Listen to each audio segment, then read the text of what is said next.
Hello, everyone, and welcome to a little mini lecture. Good afternoon, good evening, good morning, depending when you're watching this. But we're going to talk about an interesting topic that I wanted to discuss: pod life, power plays, and paradise, technology, emotion, and the architecture of deception. So, welcome to my little tangent of why sociologists can't be trusted to watch TV because we get too much into it.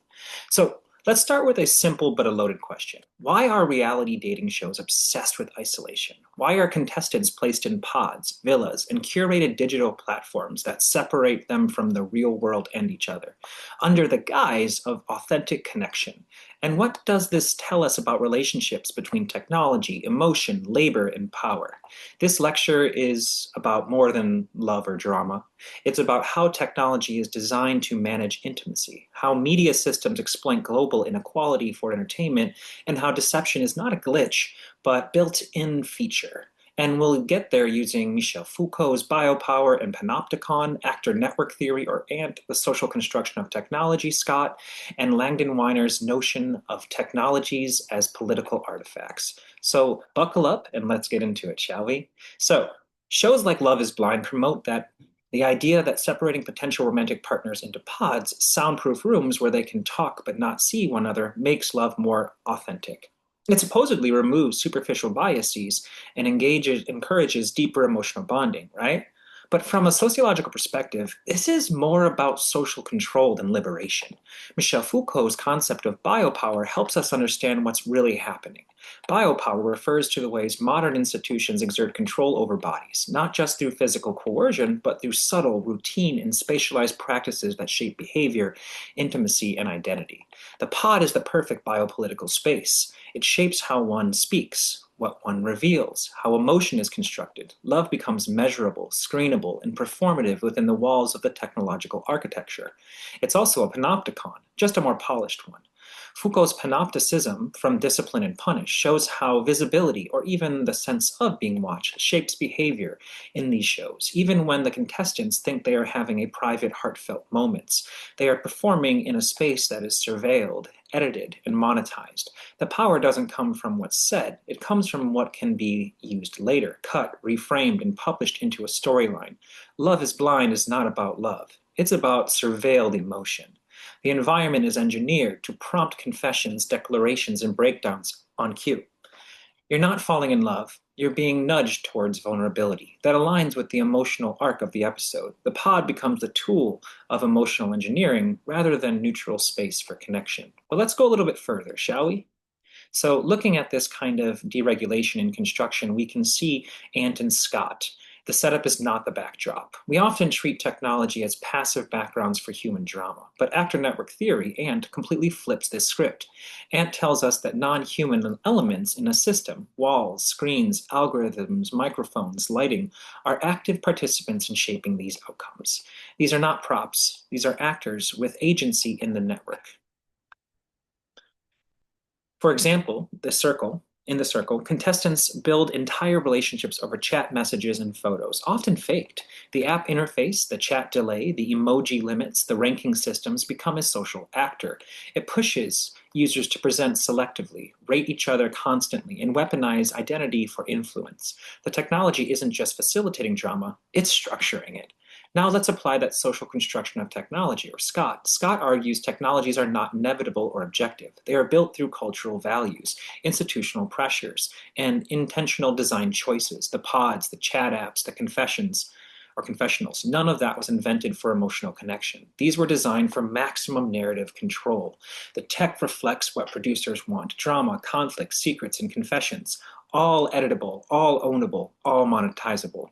What Scott and Ant both show us is that these technologies aren't neutral facilitators, they're structural participants. They don't just allow love or deception, they often push for participants towards the latter. The structure doesn't fail when someone catfishes, it succeeds. So we see that pods are engineered for vulnerability. Emotional confessions become the storyline material. Surveillance is subtle, soft panopticon. Contestants aren't just falling in love, they're performing for the production. And so we see that ANT technology is an actor in the social networks, pods, chat apps, editing booths. The circle's interface delays like emojis, guide strategy and performance. And then we see this kind of construction of Scott, right? So if we enter Langdon Winner into the chat, Paradise as a policy. Now let's set up the outside the pod. Ask yourself, where do the shows get filmed? Why are these beautiful villas, beaches, and retreats so often located in Fiji, Mexico, or southern states like Georgia or Florida? This is where Langdon Winner's theory of technological politics becomes essential. Winner argued that technologies and the systems built around them have political properties. They can enforce particular power relations, restrict labor, and shape who has access or control. These locations or choices are not logistical. They are political decisions made to evade labor productions and maximize corporate power. Most of these locations are right-to-work jurisdictions or international zones with weak union enforcement, lower minimum wages, and fewer labor protections. In Love Island, for instance, the villa staff, set decorators, lighting crew, maintenance teams are usually hired locally, often for long hours, little pay, and no benefits. Meanwhile, the cast, influencers, and production staff who fly in receive union protections and higher pay.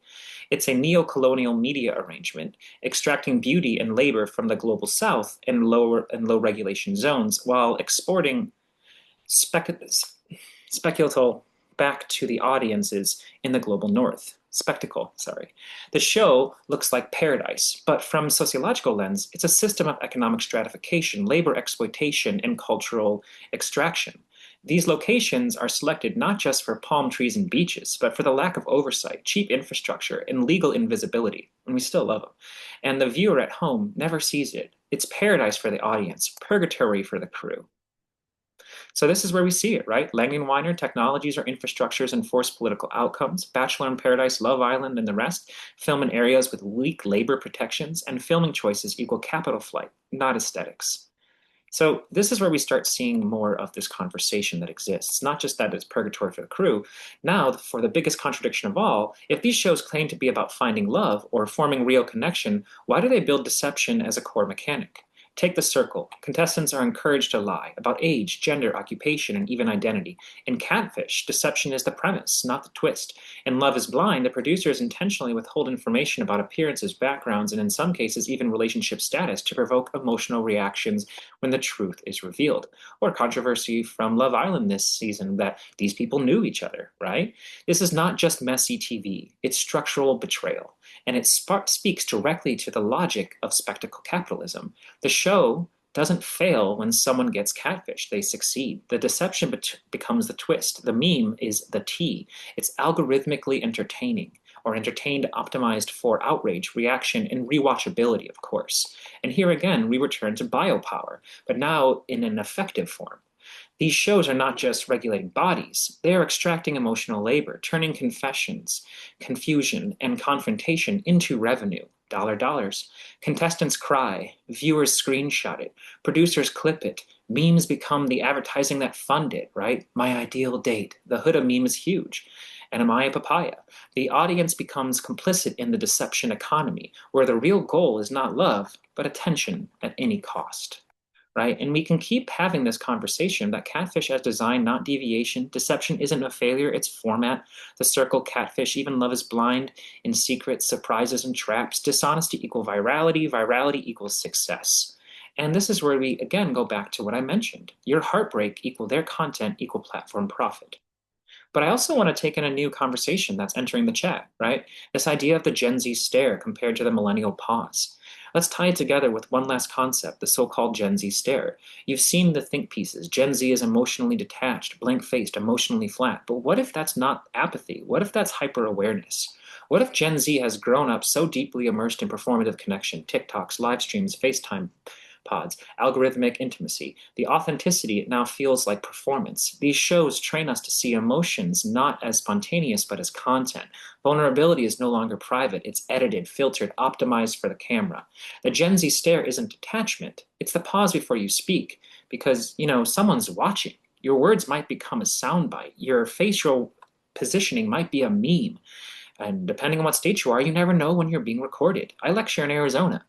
No one needs to give approval to record me in the class. My dumb moment could become someone's moment of fame, right? That's not laziness. That's learned survival in a panoptic emotional economy. So next time you stream Love Island, The Circle, or Love is Blind, ask more than who gets the final rose. You know what you need to ask? We need to ask who is being surveilled, who is getting paid, and who isn't. What values are encoded in the design, the deception, and the destination? These shows are not just entertainment. They are case studies in contemporary technological power, where emotion becomes labor, deception becomes strategy, and paradise becomes a product made possible by invisible, underpaid laborers and highly visible actors in controlled emotional experiments. And this is what I want to leave you with. If we want a more ethical, human centered future of technology and media, we need to see the systems behind the spectacle. And we need to ask, what kind of emotional culture and capital are we building? And for whom is it profitable, right? Reality TV is not mindless. It is a case study in the socio-technical power. We must question what it teaches us about love, trust, and worth, decode the design, critique the spectacle, build something together. I mean, yes, we can have fun. It's modern sociology. Survivor itself is sociology. But why not also have some kind of construction of how we're also seeing capital flight into areas where they can be able to take advantage of locals and natives and then give higher pay to those who are of dominant positions. Hegemonic structures exist, even as we're laughing at recent memes, even as we enjoy the tea that's being spilled. Sociology isn't everything. As always, this has been a moment with McQueen, lecturing on some tech connections. I hope you enjoy. And for all of my students, make sure to finish all your readings, and I will see you in the next one.